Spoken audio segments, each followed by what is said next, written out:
دوستو، بزرگوں اور بھائیوں، قرآن مجید فرقان حمید میں اللہ تبارک و تعالی نے فرمایا ہے اپنے بندوں کو اپنی عبادت کی طرف توجہ دلائیے، اپنے بندوں کے دلوں میں عبادت کا شوق، ذوق اور نظریہ پیدا فرمایا ہے۔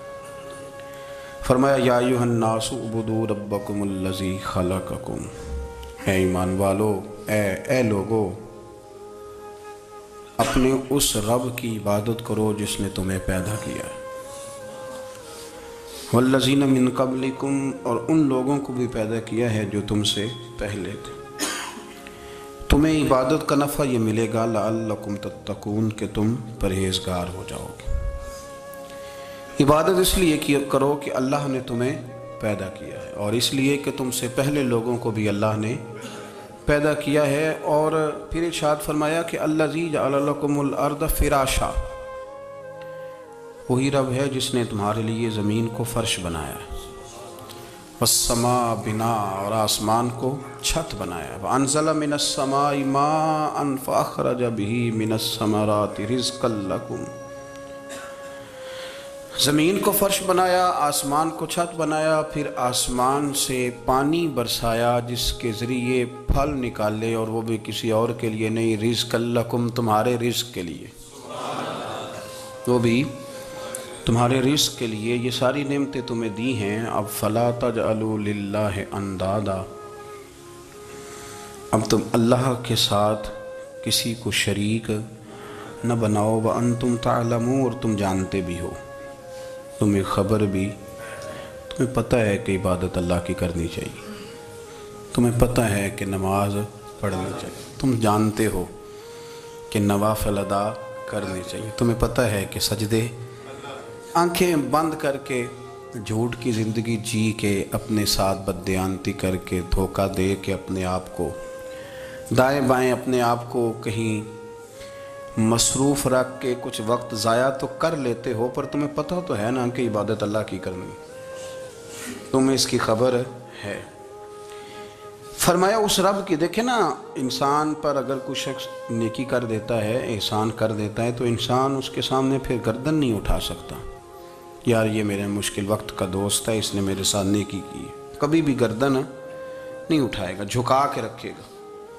تو اگر عام کوئی نیکی کر دے تو اس کے سامنے انسان کبھی گردن نہیں اٹھاتا، تو جو رب ساری نعمتیں عطا فرمائے، جو کہے کہ تیری تخلیق میں نے کی، تجھ سے پہلوں کو بھی پیدا میں نے کیا، تیرے لیے زمین کا بچھونا بھی میں نے بچھایا، آسمان کی چھت بھی میں نے لگائی، تیرے لیے زمین سے ساری اناج کو، پھل کو، کھیتیوں کو نکالا بھی تیرے لیے، اب تو اس طرح کر کہ تو میری عبادت کر، تو میری بارگاہ میں جھک جا۔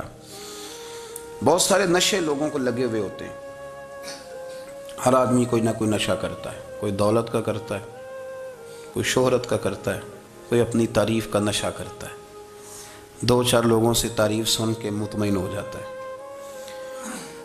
ناراض تو نہیں ہو گیا اس جملے سے؟ آپ کرتے ہیں لوگ دولت کا نشہ بھی، یہ جب نقصان ہوتا ہے تو بندے بیمار نہیں ہو جاتے، پیسے ڈوب جاتے ہیں تو لوگ بیمار نہیں ہو جاتے، تو اس کا مطلب یہ ہوتا ہے کہ نشہ ٹوٹ گیا ہے۔ بہک ہوئے ہیں نا تھوڑے سے تو کانپتے ہیں، تڑپتے ہیں، پریشان، نشہ ہی اسی طرح ہی کرتا ہے نا، نہیں ملتا تو پریشان ہوتا ہے۔ یہ سارے نشے ہیں، مختلف قسم کا نشہ۔ اب مانتے نہیں اس بات کو، تسلیم نہیں کرتے، کیونکہ تسلیم کرنا بڑا مشکل کام ہے، اس کے لیے تو بڑی ساری چیزیں جو ہیں وہ دبوچ کے اور بڑی سارے رستے پھلانگ کے آنا پڑتا ہے، تو بڑا مشکل ہے ماننا، ورنہ کرتے ہیں ہم، ہمارا مزاج ہے۔ یہ گھومنے پھرنے کا، دنیا دیکھنے کا بھی ایک نشہ ہے، یہ بہت ساری باتیں کرنے کا بھی ایک نشہ ہے، گپ شپ کا بھی ایک نشہ ہے۔ دو چار لوگوں کی جب تک پگڑیاں نہ کھول لیں، بعض لوگوں کو نیند نہیں آتی، یہ غیبت کا، چغلی کا، بددیانتی کا، یہ بھی ایک نشہ ہے۔ اس پر ملا رومی رحمۃ اللہ نے بڑا کلام لکھا ہے، وہ کہتے ہیں مانگ کے کھانے کا بھی نشہ ہے، مانگ کے کھانے کا بھی نشہ ہے۔ وہ کہتے ہیں کہ ایک بھیک مانگنے والی خاتون تھی، تو بادشاہ کے پاس بھیک مانگنے آئی، تو بادشاہ کو پسند آ گئی، اس نے شادی کر لی۔ اب اس کو عادت تھی بھیک مانگ کے کھانے کی، تو وہ کنیزوں سے کہا کرتی تھی کہ فٹافٹ نہ روٹی لے کے آیا کرو، میں 2-3 دفعہ مانگوں تو پھر لایا کرو، کیونکہ ایک نشہ ہے نا، تو میں مانگوں 2-4 دفعہ تو پھر تو انسان بہت سارے نشے کرتا ہے، یہ مانتا نہیں، یہ موبائل، یہ فیس بک، یہ سارے نشے ہی ہیں۔ اپنی فوٹو لگا لینا، سارا دن اسی کو دیکھتے رہنا۔ اور بڑے بڑے سیانے بندے جو وزادار ہیں، بڑے وزادار لوگ ہیں، لیکن وہ بھی سنجیدگی کے قائل نہیں، اس طرح کے نشوں کا شکار ہیں۔ یہ سارے نشے ہیں جو ہم نے پال لیے۔ ہمارے صوفیاء، ہمارے بزرگ فرماتے ہیں کہ تم اس طرح کرو، اگر سارے نشوں سے بچنا چاہتے ہو تو سجدے کا نشہ شروع کرو، سجدے کا نشہ شروع کرو۔ یہ نا اقبال کہتے ہیں، عطار ہو، رومی ہو، رازی، آپ بات کو سمجھیں، عطار ہو، رومی ہو، رازی ہو، غزالی ہو، کچھ ہاتھ نہیں آتا بے آہ سحر گاہی۔ کہتے بہت بڑا صوفی ہو جیسے فرید الدین عطار تھے، بہت بڑا تصوف کا امام ہو جیسے امام غزالی تھے، بہت بڑا تفسیر کا استاد ہو جیسے امام رازی ہو، عطار ہو، رومی ہو، رازی ہو، غزالی ہو، پر کچھ ہاتھ نہیں آتا بے آہ سحر گاہی۔ اگر سویرے اٹھ کے روتا نہیں نا اللہ کی بارگاہ میں، اگر تہجد نہیں نہ پڑھتا تو کچھ ہاتھ نہیں آتا بے آہ سحر گاہی، پھر اس کو کوئی چیز نصیب۔ میری بات کی سمجھ آ رہی ہے آپ حضرات؟ جب تک آپ سویرے نہیں اٹھتے، آپ اللہ اللہ نہیں کرتے، آپ کو نوافل کا چسکا نہیں، عبادت کا مزہ نہیں، فرمایا میری عبادت کرو، یہ شوق پیدا کرو، میں نے تمہیں پیدا کیا ہے۔ ہم لوگوں کے نشے، مختلف نشے، بڑا عجیب رنگ ہے۔ محفل کی صدارت کرنے والے بڑے پیر صاحب، بڑے القابات، بیچ میں سے بندہ تلاش کرنے سے بھی نہیں مل رہا، اتنے بڑے لقب ہیں اس کے، لیکن وہ ساج سنور کے 2.5 گھنٹے بیٹھا رہا محفل میں، اور نماز کا وقت آیا تو اس نے مختصر سی پڑھی، وہ نکل گیا، ہلکے سے سجدے کیے۔ اتنا بڑا عشق رسول، نعت کا، ہو کیا بات ہے، اور عشق رسول کا بہت بڑا پیغامبر، بہت بڑا مبلغ، وہ بیچارہ سمجھ ہی نہیں سکا کہ اللہ کے رسول نے فرمایا تو نماز پڑھ میری آنکھیں ٹھنڈی ہو جائیں گی۔ تو یہ نشے کے عادی تو ہیں پر حقیقت کے قائل نہیں ہیں۔ یہ بس ٹھیک ہے، خوابوں کی دنیا میں لوگ زندہ ہیں، پر جن کو یہ جو نشہ تھا نا عبادت کا، یہ میرے رسول پاک کی چاہت ہے، یہ میرے نبی کریم علیہ السلام کی۔ آپ دیکھیں نا، حضور مہینوں جا کے غار حرا میں بیٹھتے، کیا وہاں تبلیغ کرتے تھے؟ کوئی کتاب لکھتے تھے؟ رسول کریم علیہ السلام مہینہ رہتے غار حرا میں، کوئی نہ مجھے دیکھے، کوئی نہ مجھے ملے، حضور یہاں کیا ہے؟ فرمایا میں اپنے رب کی عبادت کروں گا۔ نبی کریم علیہ السلام نے سجدوں کے ساتھ پتھروں اور پہاڑوں کو آباد کر دیا، سجدوں کے ساتھ۔ آپ کا سجدہ آپ کو بہت ساری چیزوں سے چھڑا لیتا ہے، یہ بہت ساری جگہوں سے جھکنے سے بچا لیتا ہے۔ صوفیاء، اولیاء یہ کیا کرتے تھے؟ یہ سجدے کا ذوق ہی تو پیدا کرتے تھے، سجدے کا ذوق۔ شاہ عبدالعزیز دباغ رحمۃ اللہ تعالی علیہ اپنے مریدوں سے فرمایا کرتے تھے کہ اگر تم پکے نمازی بن جاؤ نا، تہجد گزار ہو جاؤ، تو میرے پاس آنا جانا چھوڑ دینا۔ عرض کی حضور کیوں؟ فرمایا میں تمہارے اور رب رسول کے راستے میں رکاوٹ نہیں بننا چاہتا، اب میرا مقصود ہے تمہیں وہاں تک پہنچانا، جب پہنچ گئے تو پھر میری ضرورت ختم ہو گئی۔ ہاں کبھی وسوسہ آئے، شک پیدا ہو، تکلیف ہو تو آنا، ورنہ میں نہیں چاہتا کہ میں رکاوٹ بنا رہوں۔ تم اللہ اللہ کرو، اس مالک کو راضی کرو۔ میرے رسول پاک علیہ وسلم نے فرمایا بندہ اللہ کے سب سے قریب اس وقت ہوتا ہے جب وہ سجدے کی حالت میں ہوتا ہے۔ کس کے قریب ہوتا ہے؟ اللہ کے سب سے قریب ہوتا ہے، وہ بڑا نیڑے ہے رب کے، بڑا قریب ہے، اس لیے کہ وہ حالت سجدہ میں، وہ جب سجدے کرتا ہے نا اس کی بارگاہ میں جب جھک جاتا ہے۔ آپ ذرا سجدے کی کیفیت دیکھیں نا، زبان بھی یہاں ہے، آنکھ بھی یہاں ہے، کان بھی، عقل بھی ساری، اس نے سارا کچھ رکھ دیا سجدے میں۔ آپ وہ کبھی پیچھے جائیں تو دیہاتوں میں کہا جاتا تھا ناک سے نکیریں نکالو، بہت بڑی سزا ہوتی تھی نا، ناک سے نکیریں نکالو، بڑی سزا ہوتی تھی۔ تو اس نے کہا مالک مجھے کسی نے کہا نہیں، پر دیکھنا میں نے رکھ دی ساری عقل سجدے میں، اور رکھ کے کہا کیا؟ سبحان ربی یا اللہ میں پست ہوں تو اعلیٰ ہے، اللہ تو میرا رب ہے اور تو سب سے اعلیٰ اتنا۔ اور فرمایا جب یہ اس کیفیت میں ہوتا ہے تو پھر یہ اپنے رب کے قریب ہوتا ہے۔ کثرت عبادت، نوافل. ہمارے ہاں عمرے کی قرآن اندازی محفلوں پہ ہونے لگ گئی ہے، حالانکہ حدیث سے ثابت نہیں. میں دوستوں سے کہتا ہوں جائز ہے، کرنی چاہیے. عمرے کی قرآن اندازی جائز ہے، پر کسی حدیث میں نہیں آئی کہ قرآن اندازی کرو عمرہ کرو. حدیث میں قرآن اندازی یہ آئی ہے کہ نبی پاک علیہ السلام نے فرمایا تمہیں پتہ چل جائے نا پہلی صف کا ثواب کتنا ہے، تم قرآن اندازی کرو. عمرے کی قرآن اندازی کا تو پوسٹر چھپتا ہے، تو یہ والی قرآن اندازی کب ہونی ہے؟ ہونی چاہیے کہ نہیں؟ حضور نے فرمایا تمہیں پتہ چلے کہ اس کا ثواب کتنا، تو تم قرآن اندازی کرو، تم قرآن ڈالو. جب آپ نماز پڑھ رہے ہوتے ہیں، جب آپ کا مصلی آباد ہوتا ہے، صلاح الدین ایوبی ایک بزرگ سے ملاقات ہو گئی، بیت المقدس پر قبضہ تھا عیسائیوں کا. تو صلاح الدین بڑے پریشان تھے. بابا جی کہنے لگے پتر کیا ہوا؟ کہنے لگے حضور پتہ چلا ہے دشمن کے 2 بحری بیڑے اسلحہ لے کے آ رہے ہیں. مسلمان پہلے ہی کمزور ہیں، اور اب اگر 2 بحری بیڑے اور آ گئے تو حضور مسئلہ بن جائے گا. تو میں پریشان ہوں کہ کس طرح یہ کم مسئلے والی ہماری فوج ہے کیسے مقابلہ کرے گی. تو بابا جی کہنے لگے پتر اس طرح کرنا، آج رات تو بھی دعا کرنا اور میں بھی کروں گا. تو بھی دعا کرنا، آپ ناراض نہ ہونا. ہم تو پیروں والے ہیں، ہم تو پیروں کے نوکر غلام ہیں، ہمارا تو گزارا ہی نہیں، ہمیں تو ملتا ہے سارا کچھ وہاں سے. پر میرا سوال یہ ہے کہ تعویذ لینے جاتے ہو نفل کیوں نہیں پڑھتے؟ رات اللہ اللہ کیوں نہیں کرتے؟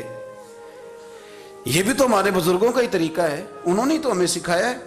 صلاح الدین ایوبی سے بزرگوں نے کہا کہ رات آج نا اللہ اللہ کرنا، تو میں تیرے لیے دعا کروں گا، تو بھی دعا کرنا. تو بندہ جب دکھی ہوتا ہے تو سجدہ کرتا ہے، تو پھر ہی تو مصلی بھیگ جاتا ہے، پھر ہی تو مزہ آتا ہے. سکھی بندہ تو کعبے جا کے نہیں روتا. دکھی تھے، تکلیف تھی، تو سر رکھا سجدے میں تو تڑپ گئے. اور وہ بابا جی کہتے ہیں میں مسجد آیا تو صلاح الدین چیخیں مار کے رو رہا تھا اور کہہ رہا تھا مالک میں کوئی اپنی شان کے لیے تو نہیں نہ لڑ رہا، اللہ کو میں کوئی قبضوں کے لیے تو نہیں لڑ رہا، مالک تیرے لیے لڑ رہا ہوں، مجھے بے آبرو نہ کرنا، میری مدد فرمانا. کہتے ہیں میں آیا تھا کہ مسجد میں دعا کروں گا، پر صلاح الدین ایوبی کو روتے دیکھا تو میں لوٹ گیا. تو سویرے صلاح الدین ملے تو بڑے خوش تھے. میں نے کہا پتر کیا ہوا؟ کہنے لگے حضور وہ بحری بیڑے 2 آ رہے تھے نا اسلحہ لے کے، دونوں ڈوب گئے پانی میں ڈوب گئے. تو بابا جی کہنے لگے صلاح الدین وہ پانی میں نہیں ڈوبے، وہ تیرے آنسوؤں میں ڈوب گئے، وہ غرق ہو گئے. وہ جو تو نے مصلی بات کیا تو وہ تیرے آنسوؤں میں ڈوب گئے، وہ غرق ہو گئے، وہ تباہ اتنے قیمتی تھے تیرے آنسو کے بہا لے گئے دشمن کے بحری بیڑوں کو. میرے بھائی ٹھیک ہو گیا جی، میرے عزیز سمجھ لیں اس بات کو ہمیشہ کے لیے، اور اس پر غور کر لیں اچھے طریقے سے کہ میرے رسول کریم سید عالم صلی اللہ علیہ وسلم نے نا ہماری توجہ دلائی، حضور نے ہمیں بتلایا، ہمارا ذوق بڑھایا عبادت کی طرف. ایک صحابی تھے حضرت ابو فاطمہ رضی اللہ تعالیٰ عنہ، یہ ترمذی شریف کی حدیث ہے. نبی پاک علیہ السلام نے فرمایا ابو فاطمہ قیامت کے دن مجھ سے جلدی ملنا چاہتے ہو کہ دیر کے ساتھ؟ تو کہنے لگے حضور کون ہوگا جو دیر سے ملنا چاہے گا؟ ہم نے تو جان دے دی وعدہ دیدار پر. اعلیٰ حضرت فرماتے ہیں جان دے دی وعدہ اور نقد اپنا دام ہو ہی جائے گا. مجھے لگتا ہے کہ یہ سودا نقد و نقد ہو جانا ہے، چونکہ ہم نے جان دے دی وعدہ دیدار پر. آپ نے وعدہ کیا تھا کہ مریں گے تو پھر زیارت ہوگی، تو مر گئے ہم زیارت کی خاطر. جان دے دی وعدہ دیدار پر تو نقد اپنا دام ہو ہی جائے گا. اے رضا ہر کام کا ایک وقت ہے، دل کو بھی آرام ہو ہی جائے گا. تو حضرت ابو فاطمہ رضی اللہ تعالیٰ عنہ سے نبی پاک صلی اللہ علیہ وسلم نے فرمایا جلدی ملنا چاہتے ہو کہ دیر سے؟ اس کی حضور فٹافٹ ملنا ہے، میں نے قیامت کے دن آپ سے جلدی ملنا ہے. تو نبی پاک علیہ السلام نے فرمایا پھر اس طرح کرنا، دنیا میں رہ کے سجدے زیادہ کرنا، پھر سجدے زیادہ کرنا، قیامت میں ملاقات جلدی ہو جائے گی، قرب ملے گا تمہیں. اپنے بچوں کے اندر دیکھیں نا، ہم شوق پیدا کرتے ہیں، ہمیں صحیح لفظ نہیں بولنے آتے پر ہم بچوں میں شوق پیدا کرتے ہیں کہ پتر ڈاکٹر بن جائے گا تو بڑا نفع کرے گا، تو لوگوں کی خدمت کرے گا، ملک و ملت کی خدمت کرے گا، تیرے ابا کا نام روشن ہوگا، تیرے دادا کی تعریفیں ہوں گی. ہم یہ ذوق پیدا کرتے ہیں. ہم اپنے نوجوانوں کے اندر یہ فکر پیدا کرتے ہیں، انہیں ہم سمجھاتے ہیں کہ میاں جب تم پڑھو گے، محنت کرو گے تو فلاں آدمی کی طرح تمہارا نام ہوگا. یہ جتنا ذوق ہم بچوں کے اندر ان چیزوں کا پیدا کرتے، ہمیں حکم ہے کسی طرح ہم ذوق پیدا کریں کہ پتر نماز پڑھے گا تو اللہ راضی ہو جائے گا، تو سجدہ کرے گا۔ دیکھیں نا میرے رسول کریم علیہ السلام نے فرمایا 7 سال کے بچے کو مسجد لے کے جاؤ، یعنی اسے شوق دلاؤ، اس کے اندر یہ خاصیت پیدا کرو کہ اس کا دل کرے مسجد میں جانے کا، اس کے اندر یہ خصوصیات لاؤ کہ وہ ہمارے ہاں نا ہر چیز کو پرموٹ کیا جا رہا ہے، ہر چیز کو، یعنی سر سنگیت سکھانے کے لیے اکیڈمیاں بن گئی ہیں، ہر شے پرموٹ ہو رہی ہے، عبادت کا جذبہ کم ہوتا جا رہا ہے، اللہ کا ذوق ہمارے اندر نہیں رہا۔ اور اتنا مشکل ہم نے اپنے لیے بنا لیا ہے کہ وہ بندہ جو بڑی زبردست مذہبی گفتگو کر رہا تھا اور تگڑی بات کر رہا تھا، کیا بات ہے، لیکن نماز کے بارے میں کمزوری دکھا جاتا ہے، نوافل کے بارے میں وہ چپکے سے نکل جاتا ہے۔ امام احمد بن حنبل رحمۃ اللہ تعالی علیہ، مسند امام احمد بن حنبل 14 جلدوں میں ہے مارکیٹ میں، اور مجھے تو خیر پسند ہی بڑی ہے، میں نے تو کئی دفعہ پڑھی ہے، اور کیا بات ہے امام احمد بن حنبل کی، کیسے تگڑے قسم کے محدث تھے اور اللہ نے کتنا انہیں اعزاز عطا فرمایا ہوا تھا۔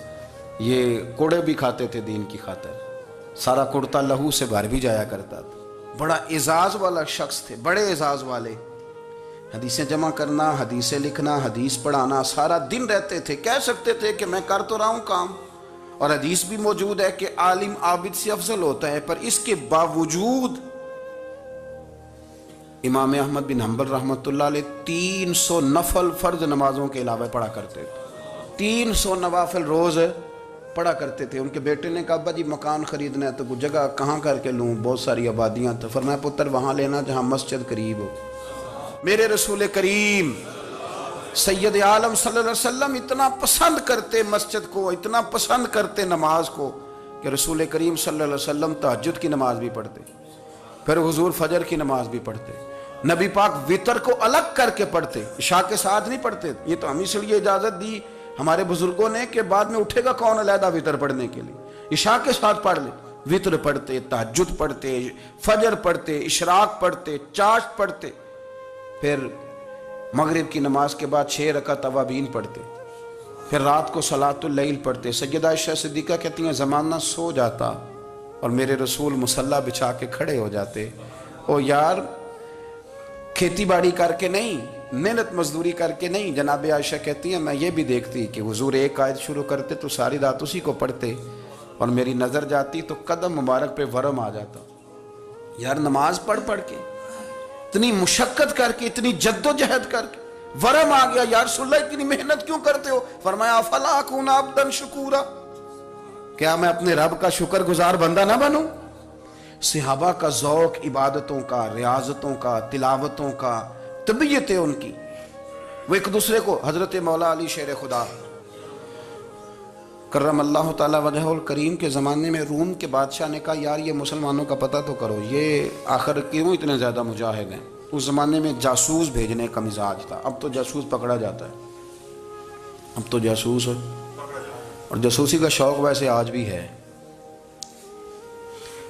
عرض کروں تھوڑی سی بات اس عنوان سے، پتہ کیا ہمارا مسئلہ ہے؟ ہم جہاں جاتے ہیں نا وہاں تھوڑی خوشبو سونگھنے کی کوشش کرتے ہیں، وہ کیا ہے تو یہ کیا ہے تو ادھر کیا ہے تو تھوڑا سا ادھر کیا ہے۔ میرے رسول پاک پڑھیے درود شریف، سارے پڑھیے ذرا زور سے، صلی اللہ تعالی۔ نبی پاک علیہ السلام نے فرمایا جاسوسی نہ کرنا ورنہ تم بندوں کو خراب کر دو گے، اور فرمایا اس طرح نہ ہو کہ تم کسی کے آپ کھول نہ نکلو تو تمہارے پہلے کھول جائیں۔ یہ جو ذوق ہے نا یہ ختم کریں، چھوڑیں، مطلب آپ کس چکر میں پڑے ہوئے ہیں، اتنی زیادہ توجہ کرنے کی کیا ضرورت ہے؟ کام سے کام رکھیں، اس میں بندہ تھوڑا سا نا آسان رہتا ہے۔ یہ جو بہت زیادہ ٹٹولنے والے لوگ ہوتے ہیں نا وہ بیچارے پھر عمر ٹٹولتے ہی گزار دیتے ہیں، اس لیے کہ مزاج ہی بہت پکا ہے، بوری کا منہ کھول کے اندر تک ہاتھ ڈالنا، تو پھر کئی دفعہ سامنے سے بچھو بھی لڑ جاتا ہے، خرابی ہوتی ہے۔ تو جاسوسی کی جاتی تھی، اس نے بھی جاسوس بھیجے، کیونکہ قبیلوں کے لوگ تھے، کچھ مسلم کچھ کافر، پہچانے نہیں جاتے تھے لوگ، تو کچھ لوگ اس نے بھیجے، انہوں نے آ کے نا تحقیق کی، ریسرچ کری کہ آخر ماجرا کیا ہے، تو واپس جا کے انہوں نے رپورٹ دی نا روم کے بادشاہ کو۔ اس رپورٹ کا ایک جملہ بڑا شاندار ہے، وہ کہنے لگا بادشاہ ہمیں مسلمانوں کی کوئی سمجھ نہیں آئی، ہمیں کوئی سمجھ نہیں آئی. انہوں نے کہا کیوں نہیں سمجھ آئی؟ کہنے لگے یار عجیب بندے ہیں، جب رات مصلی پہ بیٹھتے ہیں تو یوں لگتا ہے ان کا دنیا سے رشتہ ہی کوئی نہیں، کوئی کسی کو نہیں جانتا، کوئی اپنے دکھ سنا کے رو رہا ہے، کوئی اپنی بات کر کے رو رہا ہے، لگتا ہے کہ ان کا کوئی رشتہ ہے ہی نہیں جب مصلی پہ بیٹھتے ہیں. اور فرمایا جب سویرے یہ جہاد کرنے نکلتے ہیں تو لگتا ہے ان سے زیادہ دلیر ہی کوئی نہیں. حالانکہ جو مصلوں پہ رونے دھونے کے لوگ ہوتے ہیں وہ کئی دفعہ جہاد میں کام نہیں کرتے، لیکن عجیب لوگ ہیں کہ رات کے راہب ہیں دن کے مجاہد ہیں، کوئی سمجھ نہیں آتی. میرے عزیز، ان لوگوں نے مصلی آباد کر کے رکھا، تلاوتیں ان کا ذوق رہی، منظر روز پڑھنا، اسباق پڑھنا، وظائف پڑھنا، یہ ان کا ذوق رہا. اعلیٰ حضرت بریلوی رحمت اللہ نے 1000 کتاب لکھی ہے، لیکن الوظیفۃ الکریمہ کے نام سے جو وہ صبح و شام وظائف پڑھتے تھے وہ الگ انہوں نے ان کو بیان کیا، پابندی کے ساتھ اپنی اللہ اللہ کرتے تھے. شیخ شہاب الدین سہروردی رحمت اللہ علیہ اس پر ایک بندے نے اعتراض کیا، اس نے کہا جی آپ کس قسم کے صوفی ہیں، مرید بیٹھے ہیں اور آپ وہاں نفل پڑھ رہے ہیں. یہ بھی بڑا مسئلہ ہوتا ہے نا، جو بندہ ملنے آتا ہے وہ اپنے ٹائم کے حساب سے آتا ہے، اور پھر اس کا یہ بھی خیال ہوتا ہے کہ پیر صاحب جو ہیں وہ چونکہ درویش ہیں تو نہ انہیں روٹی کھانی چاہیے نہ سونا چاہیے، چونکہ وہ درویش ہیں، اور ہم چونکہ درویشوں کے ماننے والے ہیں لہذا ہمارا یہ طریقہ ہونا چاہیے کہ جیسے ہم کہیں درویش ویسے ہی کر جائے. حالانکہ جس کو آپ درویش کہیں گے آپ اس کی مانیں گے، آپ منوائیں گے نہیں، ہمارا مزاج ہوتا ہے. شیخ شہاب الدین پر لوگوں نے اعتراض کی، حضور لوگ ملنے آئے ہیں، زیارت کرنے آئے ہیں، یہ بندے دعا کرانے آئے ہیں، اللہ اللہ کرانے آئے اور آپ نفل پڑھ رہے ہیں، کیا جملہ ہے، کیا حسن ہے، کیا خوبصورتی ہے. فرمانے لگے رب رسول سے مانگنے کے لیے مصلی بچھایا ہے، اگر وہاں سے مانگوں گا نہیں تو تمہیں دوں گا کیا؟ پہلے مجھے کچھ لے تو لینے دو، اگر میرے پلے کچھ ہے ہوگی تو آگے دوں گا نا. تو میں مانگنے گیا تھا کہ یا اللہ دے تیرے بندے لینے آئے، دے تو میں کچھ لوں گا تو آگے دوں گا نا. لیکن ہمارا یہ سٹیٹس، یہ مزاج، یہ شعور نہیں ہے. گپیں، کہانیاں، داستانیں، گفتگو، خطابت، واز، کیا بات. لیکن اگر کچھ کرنے کا کام ہو تو وہ نہیں ہم سے ہوتا. میرے نبی کریم علیہ الصلوۃ والسلام نے مصلی سے دل لگانے کا درس دیا، حضور نے توجہ دلائی. صحابہ اس ذوق کے حامل لوگ تھے، وہ کوشش کرتے تھے. جناب صدیق اکبر رضی اللہ تعالیٰ عنہ کا عبادت کا مزاج ہمیشہ قائم رہا. حضرت عمر فاروق ساری رات اللہ کے حضور کھڑے رہے. حضرت عثمان غنی رضی اللہ تعالیٰ عنہ عشاء کی نماز پڑھ کے 2 رکعتوں کی نیت باندھتے تھے، 15 سپارے پہلی رکعت میں پڑھ دیتے تھے اور 15 سپارے قرآن مجید کے دوسری رکعت میں پڑھ دیتے تھے. آپ نے نا حضرت عمر فاروق کے وصال کے بعد ان کی ایک بیوہ سے نکاح کیا. حضرت عثمان غنی نے نکاح کیا. وہ خاتون آپ کے نکاح میں آئیں تو عرض کرنے لگی امیر المومنین میرے لیے اعزاز تو بہت ہے کہ میں امیر المومنین کی بیوہ تھی تو امیر المومنین کی منکوحہ ہو گئی ہوں، لیکن حضور نہ تو میں جوان ہوں کہ میرے اندر رغبت ہوتی اور نہ میں اب اس قابل ہوں کہ کوئی خدمت کر سکوں، میرے ساتھ نکاح کی وجہ کیا بنی؟ تو عثمان غنی رو پڑے. فرمانے لگے میں نے عمر فاروق کو مسجد میں اپنے رب سے ڈرتے ہوئے دیکھا ہے، میں نے اسے روتے ہوئے دیکھا ہے، عدل کرتے دیکھا ہے، انصاف کرتے دیکھا ہے، امت کی خیر خواہی کرتے دیکھا. تمہارے ساتھ نکاح اس لیے کیا ہے کہ تم مجھے یہ بتاؤ کہ عمر فاروق گھر کے اندر اپنے رب کو کیسے راضی کرتے تھے، گھر کے اندر کیسے راضی کرتے تھے، وہ طریقے بتلاؤ، تم بتاتی جانا اور میں بھی اسی طرح گھر میں عبادت کروں. میرے رسول کریم علیہ الصلوۃ والسلام نے ارشاد فرمایا، حضور فرمانے لگے جس گھر میں اللہ کا ذکر ہوتا ہے وہ گھر زندوں کا ہے، اور جس گھر میں رب کریم کا ذکر نہیں ہوتا وہ گھر زندوں کا نہیں ہے. گھر نا ہم نا کتابوں میں پڑھتے ہیں کہ ایک بزرگ کہتے ہیں، حضرت فضیل بن عیاض کہتے ہیں کہ میں ایک گلی سے گزر رہا تھا تو گھر کے اندر کسی قاری صاحب نے قرآن کی آیت پڑھ دی، ولی من خاف مقام ربہ جنتان. میں تے میرے کانوں سے ٹکرائی تو اللہ نے میری کایا ہی پلٹ دی، میں توبہ کر گیا. اب گھر کے اندر سے آواز آئے تو صحیح نہ تلاوت کی، پر اندر سے آواز آتی نہیں، یا ڈیک بجنے کی آواز آتی ہے، یا ٹی وی چلنے کی آواز آتی ہے، یا دھوم مچانے کی آواز آتی. عبادت کا وہ جو خاص شوق تھا، وہ جو حسن تھا، وہ جو توانائی تھی، وہ جو بات تھی. ایک جگہ پہ ہم بیٹھے تھے تو وہاں ایک صاحب آئے اور انہوں نے آتے ہی کہا کہ مہربانی کریں ذرا مجھے مصلی دے دیں، میرے نہ کچھ نفل رہ گئے. تو میں نے وضو کر لیا تو کوئی مصلی مل جائے. مصلی انہیں دے دیا گیا، وہ مصلی لے کے چلے گئے. تو پیچھے ایک صاحب نے تبصرہ کیا، کہنے نے کتنا ریاکار بندہ ہے، لوگوں کو دکھا رہا ہے کہ میں نفل پڑھتا ہوں. ہے کوئی بات کرنے والی؟ میں نے اسے کہا، میں نے کہا تو مہربانی کرنا اس طرح کی ریاکاری تو بھی کر، پکڑ مصلی اور جا تو بھی تھوڑی ریاکاری کر کے آ، اٹھ ذرا. شکر کر کو یہ ریاکار بھی ملا ہے، کوئی نفل پڑھ کے ریاکاری کر رہا ہے. اللہ کا میں کہتا ہوں کو پڑھے تو صحیح نہیں یار، یہ کوئی دور ہے نفل پڑھنے کا؟ اس میں تو لوگوں کا مزاج ہی نہیں، طبیعت ہی نہیں. میں نے کہا چل مہربانی کر یہ لے مصلی اور تو بھی جا تھوڑی سی یا کر یا ریاکاری کرو تو صحیح نا. مزاج ہی نہیں، ذوق. جمعے کی نماز پڑھ کے یوں دنیا بھاگتی ہے، او ہو پتہ نہیں کون سی پیچھے آگ تھی جو بجھائی جائے گی. اور آج تک لوگ مسئلہ پوچھ رہے ہیں کہ جمعے کی بعد والی سنتیں کتنی ہوتی ہیں. میں نے کہا کتنے سال ہو گئے جمعہ پڑھتے، کتنے سال ہو گئے، ابھی تک سنتوں کا نہیں پتا، ابھی تک نہیں علم کے پہلے کتنی رکھتے ہیں اور بعد میں کتنی رکھتے ہیں. فجر کی سنتیں کب پڑھنی چاہیے؟ سنو فجر کی سنتوں کے بارے میں. میرے رسول کریم سید عالم صلی اللہ تعالی علیہ وسلم سے ایک صحابی نے پوچھا تھا، حضور میری فجر کی سنتیں رہ گئیں یا رہ جاتی ہیں تو حکم کیا ہے؟ کیا انداز ہے حضور کا. بخاری مسلم کے لفظ سنو. حضور سید عالم صلی اللہ علیہ وسلم فرمانے لگے، اس نے کیا پوچھا تھا، حضور جواب کیا دیتے؟ فرمایا فجر کی سنتیں کبھی نہ چھوڑنا، فجر کی پہلی 2 سنتیں کبھی نہ چھوڑنا. یا رسول اللہ صلی اللہ تعالی علیہ وسلم میری رہ گئی ہیں، رہ جاتی ہیں. فرمایا فجر کی 2 سنتیں نہ چھوڑنا. فرمایا فجر کی پہلی 2 سنتیں مجھے دنیا اور دنیا کے اندر جو کچھ ہے وہ سب سے زیادہ پیاری ہے. فجر کی 2 سنتیں دنیا اور دنیا میں جو کچھ ہے مجھے وہ سب سے زیادہ پیاری ہیں. اس لیے فجر کی سنتیں نہ چھوڑنا. اپنا ذوق، اپنی طبیعت، ہم نے نا ذوق غلط بنا لیا ہے. اگر 20 بندے کہہ بھی دیں گے تو نے بڑی شاندار تلاوت کیا تو کیا اس سے بنے گا؟ 100 بندہ کہہ بھی دے تیری کیا بات ہے، کیا بات ہے نعت خاں کی، کیا بات ہے علامہ صاحب کی، پیر صاحب کی، پیر مہر علی شاہ صاحب رحمت اللہ علیہ. آپ تشریف فرما تھے تو آپ کے ایک ہی بیٹے بابو جی جن کو کہا جاتا ہے، جس دن صاحبزادے پیدا ہوئے تو خادم نہ وہاں سے نکلا. ان لوگوں کے شوق اور طرح کے تھے نا تو ان کی توجہ بھی اپنے شوق کی طرف رہتی. تو خادم نکلا اندر سے، پیر صاحب مبارک ہو، پیر صاحب مبارک ہو، پیر صاحب مبارک ہو، پیر صاحب مبارک. وہ شور کر رہے ہیں تو پیر صاحب کو وجد ہو گیا، اللہ اکبر اللہ اکبر اللہ. وہ کیا ہوا، کس بات کی مبارک دے رہے ہو؟ عرض کی حضور اللہ نے بیٹا دیا ہے.